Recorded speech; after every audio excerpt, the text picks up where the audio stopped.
ಭತ್ತದ ಗದ್ದೆಯಲ್ಲಿ ಮೊಸಳೆ ಪ್ರತ್ಯಕ್ಷ, ರೈತರಲ್ಲಿ ಆತಂಕ, ಗ್ರಾಮಸ್ಥರಿಂದ ಮೊಸಳೆ ಹಿಡಿತ. ಯಾದಗಿರಿ ಜಿಲ್ಲೆಯ ಹುಣಸಗಿ ತಾಲೂಕಿನ ಚನ್ನೂರ ಗ್ರಾಮದ ಭತ್ತದ ಗದ್ದೆಯಲ್ಲಿ ಮೊಸಳೆ ಪ್ರತ್ಯಕ್ಷವಾದ ಘಟನೆ ಗ್ರಾಮಸ್ಥರಲ್ಲಿ ಆತಂಕ ಮೂಡಿಸಿದೆ. ಬೆಳಗ್ಗೆ ರೈತರು ತಮ್ಮ ಹೊಲಗಳಿಗೆ ತೆರಳಿದ ವೇಳೆ ಗದ್ದೆಯಲ್ಲಿ ಮೊಸಳೆ ಕಾಣಿಸಿಕೊಂಡಿದ್ದು ತಕ್ಷಣವೇ ಗ್ರಾಮದಲ್ಲಿ ಭೀತಿ ಉಂಟಾಗಿದೆ. ಸ್ಥಳೀಯರ ಮಾಹಿತಿ ಪ್ರಕಾರ ಬೇಸಿಗೆಯ ಪರಿಣಾಮವಾಗಿ ನೀರಿನ ಮೂಲಗಳು ಒಣಗುತ್ತಿರುವ ಹಿನ್ನೆಲೆ ನೀರಿನ ಹುಡುಕಾಟದಲ್ಲಿ ಮೊಸಳೆ ಭತ್ತದ ಗದ್ದೆಗೆ ನುಗ್ಗಿರುವ ಸಾಧ್ಯತೆ ಇದೆ ಎಂದು ಹೇಳಲಾಗುತ್ತಿದೆ. ಇದನ್ನರಿತ ಗ್ರಾಮಸ್ಥರು ಎಚ್ಚರಿಕೆಯಿಂದ ಮೊಸಳೆಯನ್ನ ಕಟ್ಟಿ ಹಿಡಿದಿದ್ದು ಈ ದೃಶ್ಯಗಳು ಈಗ ಗಮನ ಸೆಳೆಯುತ್ತಿವೆ. ಯಾವುದೇ ಅಪಾಯ ಸಂಭವಿಸದಂತೆ ಮುನ್ನೆಚ್ಚರಿಕೆ ಕ್ರಮಗಳನ್ನು ಕೈಗೊಂಡಿದ್ದಾರೆ.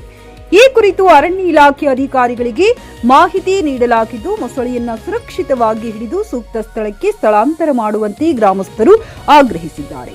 ಸ್ಥಳಕ್ಕೆ ಹುಣಸಗಿ ಪಟ್ಟಣದ ಪಿಎಸ್ಐ ರಾಹುಲ್ ಪವಾಡಿ ಮತ್ತು ಅರಣ್ಯ ಅಧಿಕಾರಿ ಸ್ಥಳಕ್ಕೆ ಭೇಟಿ ನೀಡಿದರು. ಒಟ್ಟಾರೆ ಘಟನೆ ಗ್ರಾಮದಲ್ಲಿ ಆತಂಕದ ವಾತಾವರಣ ನಿರ್ಮಿಸಿದ್ದು ಸಂಬಂಧಪಟ್ಟ ಅಧಿಕಾರಿಗಳು ತಕ್ಷಣ ಕ್ರಮ ಕೈಗೊಳ್ಳಬೇಕಾಗಿದೆ.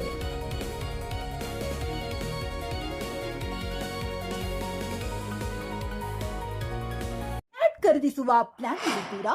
ಹಾಗಾದ್ರೆ ಕೇತಕಿ ಡೆವಲಪರ್ಸ್ ನಲ್ಲಿ ಮೂಲಭೂತ ಸೌಕರ್ಯಗಳುಳ್ಳ CC road, footpath, garden, under drainage, water supply, ಉತ್ತಮ ಪರಿಸರವುಳ್ಳ ಫ್ಲಾಟ್ಸ್ ಲೇಔಟ್ ಲಭ್ಯ. ಬೀದರ್, ಹುಮ್ನಾಬಾದ್ ಸೇರಿದಂತೆ ಹಲವು ಭಾಗಗಳಲ್ಲಿ ಸುಂದರ ಲೇಔಟ್ಗಳಿದ್ದು ಅತ್ಯುತ್ತಮ ಬೆಲೆ, ಇಎಂಐ ಸ್ಕೀಮ್ಸ್ ಅನ್ನು ಲಭ್ಯ.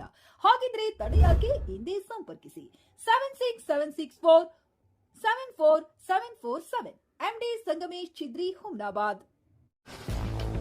ಗ್ರಾಹಕರ ಸ್ಯಾಟಿಸ್ಫ್ಯಾಕ್ಷನ್ ನಲ್ಲಿ ನಂಬರ್ 1 ತೃಪ್ತಿಕರ ದೈಹಿಕವಾದ ಹುಮ್ನಾಬಾದ್ನ ಎಸ್ವಿ ಟಿವಿಎಸ್ ಶೋರೂಮ್ ನಿಮಗಾಗಿ ತರುತ್ತಿದೆ ಹೊಸ ಮಾಡೆಲ್ಗಳ ಹೊಸ ಬೈಕ್ಗಳು. ಇಲ್ಲಿ ಟಿವಿಎಸ್ ನ ಸ್ಪೇರ್ ಪಾರ್ಟ್ಸ್ ಹಾಗೂ ಸರ್ವಿಸ್ ಕೂಡ ಲಭ್ಯ. ಹಾಗಿದ್ರೆ ತಡೆಯಾಕೆ? ಹಿಂದೆ ಭೇಟಿ ನೀಡಿ. ನಾಗಲಕ್ಷ್ಮಿ ದಾಬಾ ಹತ್ತಿರ, ಗುಲ್ಬರ್ಗಾ ರೋಡ್, ಹುಮ್ನಾಬಾದ್. ಹೆಚ್ಚಿನ ಮಾಹಿತಿಗಾಗಿ ಸಂಪರ್ಕಿಸಿ 8494951009.